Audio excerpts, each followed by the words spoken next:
We are on a quest. On a mission to find the native plant and animal species of southeastern Arizona.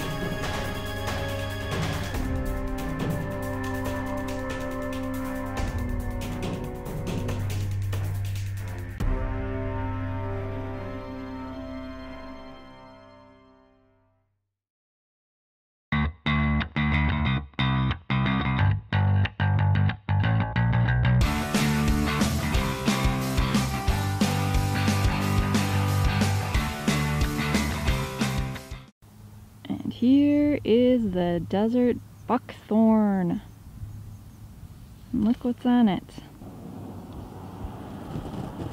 How's it going, everyone? You're watching the Green Dream Project. Jim here. And Jessica. And we're here today braving the corner of Highway 80 and Davis Road to bring you this special NPA. And this particular episode is all about the mistletoe.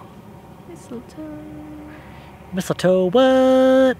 Because it's like the holidays. It's the holidays. We wanted to bring you some mistletoe. Some desert mistletoe. Some desert mistletoe. A little bit of mistletoe from the desert. So there's many types of mistletoe that's found all around the world. Excuse us, apparently we didn't know there was a truck stop nearby. Unofficial truck stop. The desert mistletoe is actually related to the kind that you hear about in like popular Christmas traditions, but it looks different. But both types are actually parasitic. And actually, the mistletoe is what's called a hemiparasite. It will take water and some nutrients from its host, but it does do photosynthesis and create its own food through that. Kind of a parasite.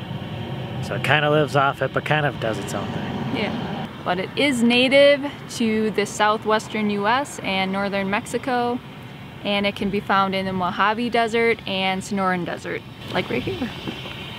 Oh yeah. It often looks like a nest, but what it actually is a cluster of leafless stems that hangs from the host plant. It seems to like leguminous plants and shrubs such as mesquite, acacia, and ironwood. Here it goes. Bye-bye. Peace out, brother. This thing can grow up to 36 inches tall. Or long, it's hanging. Or long, if it's hanging 36 inches in some type of direction. And this thing can live 60 to 70 years. So it doesn't really have leaves. It has these kind of scales that act as leaves on the stems, and that's how it does its photosynthesis. I'm doing photosynthesis right now. Are you? Yep. It's pretty cool. Yeah. Wait, I probably shouldn't talk about how I'm a hybrid. It's nice to see the sun out today. I tell you, the past couple of days has been cloudy. Seeds from the desert mistletoe will germinate on branches of other trees or plants, and then they have these small root-like structures that penetrates the younger, kind of thinner bark of the trees. The root-like structures will grow into these microscopic spaces between the plant cells of the host plant, and that's where it extracts water and nutrients from the plant. Now, the mistletoe can kill its host, but this usually only happens if it gets overgrown with multiple mistletoe, or if the plant is already weakened from some other reason. During the winter, the desert mistletoe will produce these small flowers, and the flowers have no petals, but they produce a very strong, sweet smell, and it attracts insects to it, including bees. Female plants produce berries. They're these tiny berries. They're kind of whitish to a reddish color and sort of translucent. And they're coated with this gelatinous material that makes them very sticky. But birds eat these, and then they'll spread the seeds because they are sticky, and they might stick to their beaks or their feet. And then they wipe them off on another plant, and that's how they spread. Or they pass through their digestive system And since the seeds have this tough coating on them, it can pass through and then germinate somewhere else. And it's actually an important food for one particular type of bird, which is called a phainopepla. It's a small bird that's found here. The males have a crest on their head, so they look like tiny black cardinals, kind of. But that's their main source of food during the winter here. Now, believe it or not, the desert mistletoe is the only type of mistletoe with edible berries. Hard to believe. Is it? Not really. But the non-berry parts of the plant are toxic. Don't eat them. Don't eat them. Please don't. Now, native tribes would eat these berries raw or cooked. They only ate those growing on certain plants. Those that are growing on the desert buckthorn or the palo verde were considered bitter and inedible.